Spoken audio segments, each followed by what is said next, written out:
So I've decided this year to double down and to give you a full clutch of contrarians in what the Financial Post has called Moses Znaimer's Idea City shocker. This is what they say.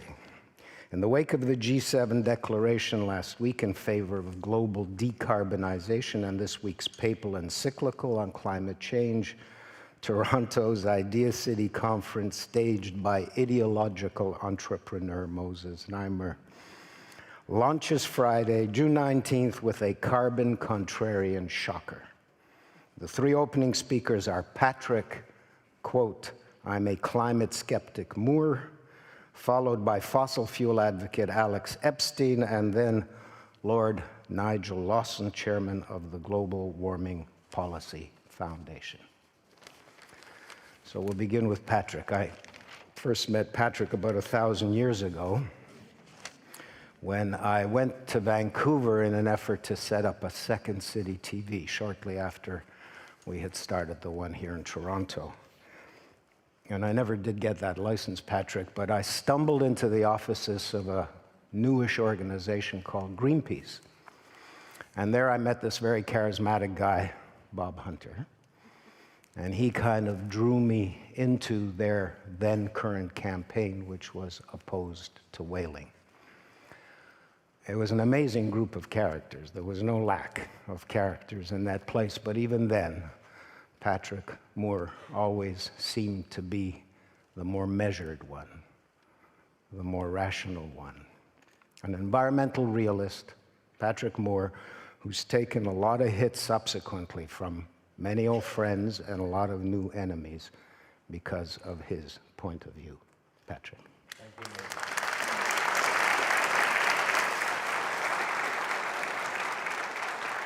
Thank you, Moses, for the opportunity, and what a wonderful experience I've had here. I speak on many controversial subjects, but climate is the most difficult, and Moses explained why in his little clip from last year. I was born and raised on this tiny village floating on the Pacific Ocean on the north end of Vancouver Island. There was no road. I went to school by boat every day, and this is what it looks like today from my little village cabin there that I built with my wife over 40 years ago by hand. This is the view to the north. I was sent off to boarding school in Vancouver at age 14, ended up at the University of British Columbia studying the life sciences, biology, biochemistry, genetics, a little forestry. And then in the mid-60s, before the word was known to the general public, I discovered the science of ecology, the science of how all living things are interrelated and how we are related to them. At the height of the Cold War, the height of the Vietnam War, the threat of all-out nuclear war, and the emerging consciousness of the environment, I was soon transformed while doing my PhD in ecology into a radical environmental activist. Can't seem to get it to go that way anymore. I found myself in a church basement with a like-minded group planning a protest voyage against U.S. hydrogen bomb testing in Alaska. That's me under the P in '71. We helped change things. Just a few people stopped the hydrogen bomb testing in Alaska along with all the other people, but we were the spearhead for it. I ended up in front of harpoons out on the Pacific Ocean against the Soviet factory whaling fleets, saving the whales from slaughter. They're recovering all over the world now, and sitting on baby seals and getting arrested off the east coast of Newfoundland. Why did I leave Greenpeace after 15 years? We started with a strong humanitarian perspective, save human civilization from all-out nuclear war. By the time I left, Greenpeace and much of the movement was depicting humans as the enemies of the earth. I don't buy that. Also, the sharp end of the stick was the science. My fellow directors, none of whom had any formal science education, decided we should call chlorine the devil's element and ban it worldwide. My entreaties that chlorine was in fact the most important element for public health and medicine fell on deaf ears, part of the anti-human aspect. Science should be the basis for environmental policy, not sensationalism, misinformation, and fear. Here, Greenpeace in the Philippines portraying golden rice with the skull and crossbones, when in fact it could save 2 million children from death each year. Many opinions about climate change. 31,000 US scientists and professionals have signed this petition saying there is no evidence that we're going to cause catastrophic warming. But the Intergovernmental Panel on Climate Change says it's extremely likely that human influence has been the dominant cause of the observed warming since the mid-20th century. Let's just parse that for a sec. Extremely likely, is that a scientific term? And does it make it more likely to put the word extremely in front of it? The report before this, they had very likely. Now they've changed it to extremely likely, as if they're more certain. This is not a scientific term, it is a term of judgment. It is an opinion, in other words, when someone says something is likely. The dominant cause means somewhere between 50 and 100%. They don't have any idea, apparently, where it might be in that range. And since the mid-20th century means 1950, so they do not ascribe a major cause of warming before 1950 to human activity. The late Michael Crichton, I am certain there is too much certainty in the world, and I am certain that he is correct. This is the curve of carbon dioxide increasing in the global atmosphere since 1959, when we first started measuring it accurately, but we have proxies that go back millions of years, so we know a lot about what CO2 levels have been in the past. This goes back to the beginning of the Earth, but the first part there is the first 4 billion years here, so let's forget about that for a minute. Here's where modern life emerged, the Cambrian explosion, when multicellular life forms came into being. Before that, all life was unicellular, invisible, like microscopic, and lived in the sea. Here, life came on the land, and plants and insects evolved. At that time, CO2 was about 17 times higher than it is today. This huge drop in carbon dioxide, and here this huge rise in temperature, we don't know why that happened during a huge drop in carbon dioxide, but this huge drop was because of the advent of forests. Trees comprise about 90% of all living biomass on Earth, so the biomass pulled the carbon down out of the atmosphere, and because there were no decomposers that could decompose cellulose at that time, the trees piled up and formed the coal deposits that we have today. This right here marks the end of the coal building era, when fungus in particular got enzymes that could digest wood. And so CO2 went back up and then down and then up. I'm more interested in this period. This thing doesn't stay on. It goes off. Can I get another clicker, please? Anyways, you can see here as CO2 started to go down, steady down for 140 million years until we caused the uptick at the end. Temperature went way up and then went down. If you look at this and look at the relationship between temperature and CO2 for the last 500 million years, I'm sure you will agree that they are not that strongly correlated, never mind indicating a direct cause-effect relationship between the two. Here's the last 65 million years. The Eocene thermal optimum at the top, it was 16 degrees Celsius warmer on this Earth then. Every one of us and all our ancestors came through that. Every living thing on Earth today's ancestors came through that 16-degree higher temperature, or we wouldn't be here. Then it started to cool, and cool, and cool. Here, Earth is ice-free. Here, the Antarctic glaciation began, and here, the Arctic glaciation began, the ice on the north. We are in one of the coldest periods in the history of modern life on Earth today, even now in this interglacial period. This is modern times. The IPCC says since 1950, that's here, we are the dominant cause. So they're saying we're the dominant cause of this warming here. I don't know why these things go out when you press them. But look at the period between 1910 and 1940. It warmed as much there over the same period of time as it did between 1970 and 2000. Yet the IPCC does not say what caused the warming between 1910 and 1940. They're silent on that. So right in the last 100 years, we have a precedent for a warming period that is just as strong and just as much as the one we just went through in the 90s, and yet they say that's mostly caused by us. That is a logical disconnect for me.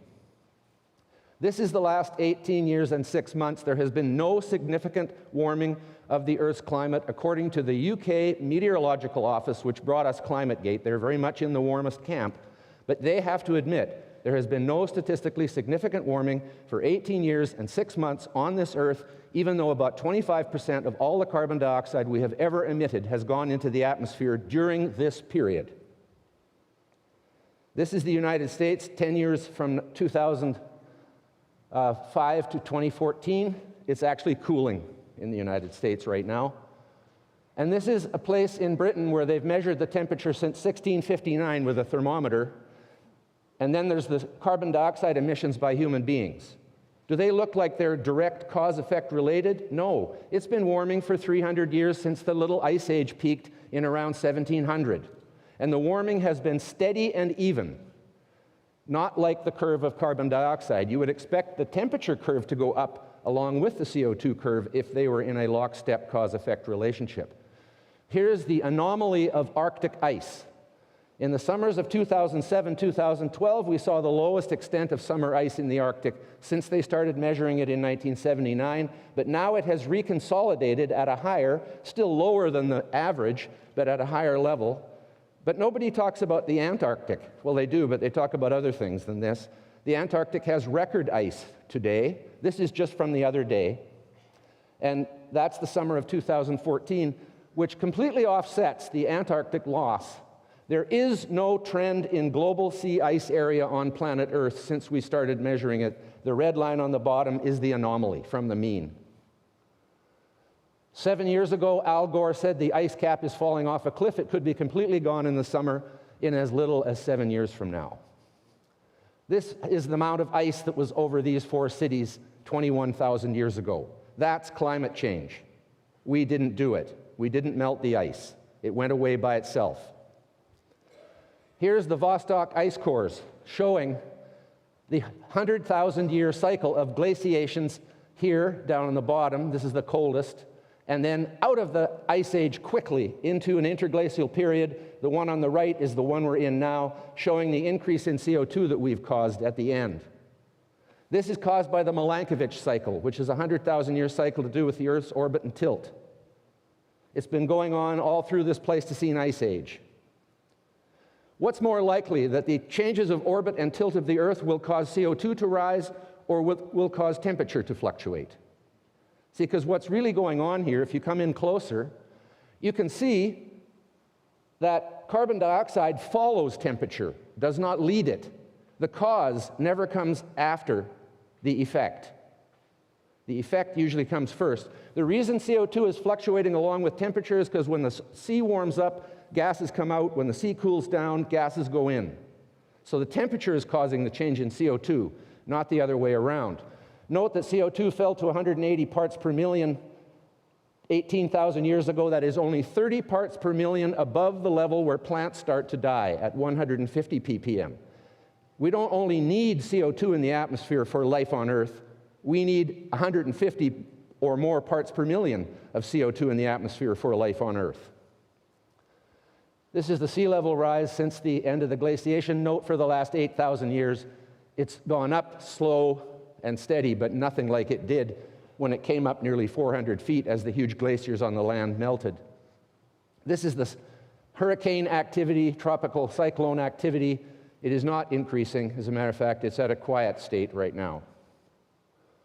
This is the droughts that occurred in California. This is when the cliff dwellers, the Anasazi, disappeared back in 800, 900, 1000 AD. That may have been the reason. It's wetter in California now than it was back then.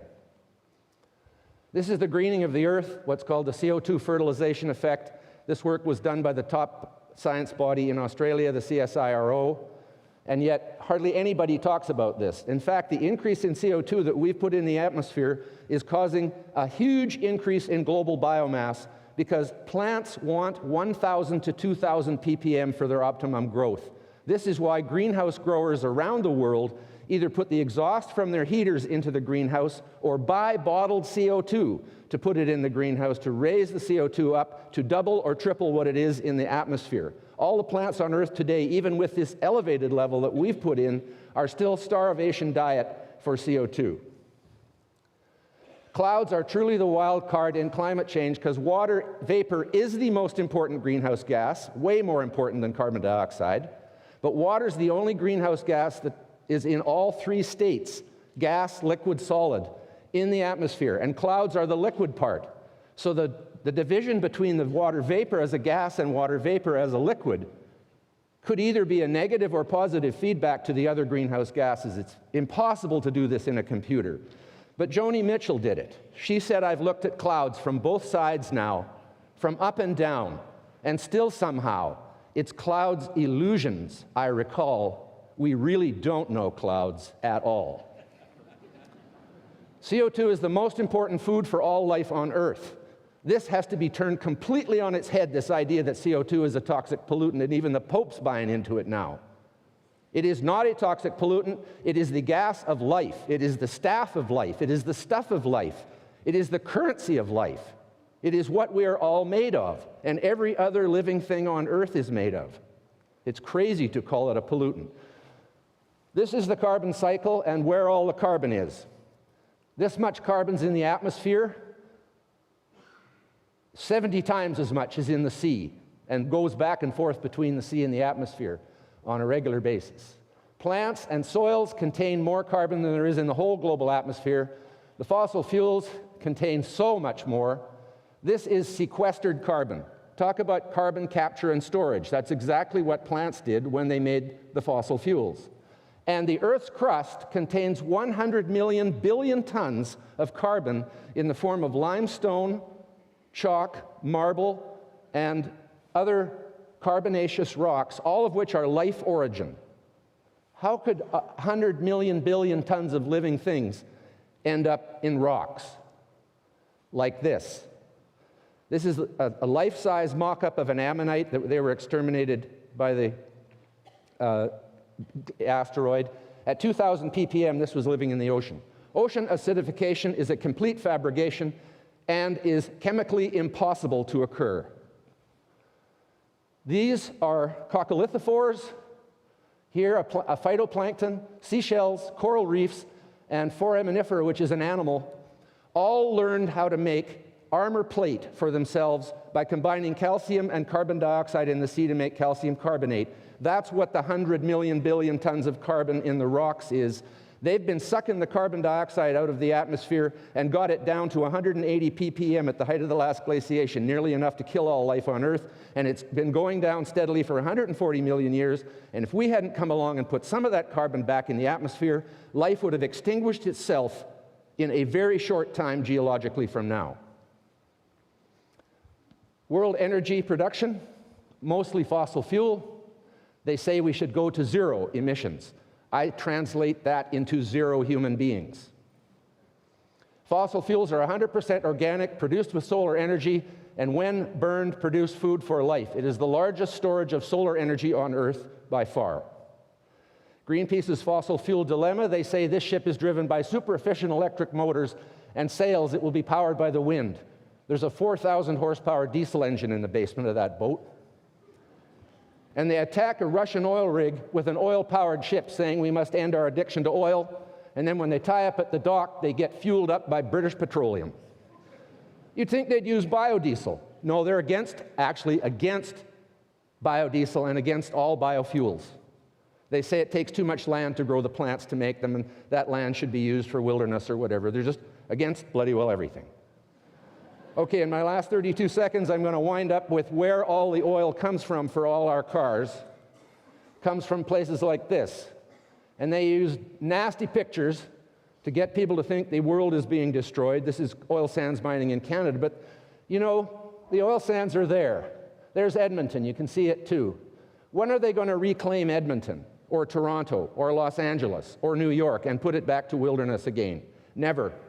But this is reclaimed mine site at the oil sands. Every square meter of the oil sands must be reclaimed. The bison managed by Mackay First Nations, the oil sands employs more First Nations and First Nations corporations than any other industry in Canada. This is a reforested area reclaimed from active mining, and God forbid there might be a timber harvest there one day. Good enough for me. This is sustainable. No one has to touch it or fertilize it or do anything with it. It'll grow back by itself into a boreal forest with all native species. And the only reason I got involved in this, because I didn't really want to be people to be able to say, oh, you're working for the fossil fuel industry, because I never had. But when I saw how Canada was being besmirched in our friendly neighbors and countries in Europe, in the capitals of those places, as being this terrible place where all this awful stuff was happening, when we have the best civil rights in the world, the best human rights in the world, the best labor laws in the world, and the best environmental regulations in the world, it's not right for people to be demonizing us for providing them with the oil for their cars. 1 billion cars, 500,000 airplanes, and all the buses and trucks in this world. If they didn't start tomorrow, civilization would come to a screeching halt. My book, Confessions of a Greenpeace Dropout, will be available upstairs afterwards, and thank you very much.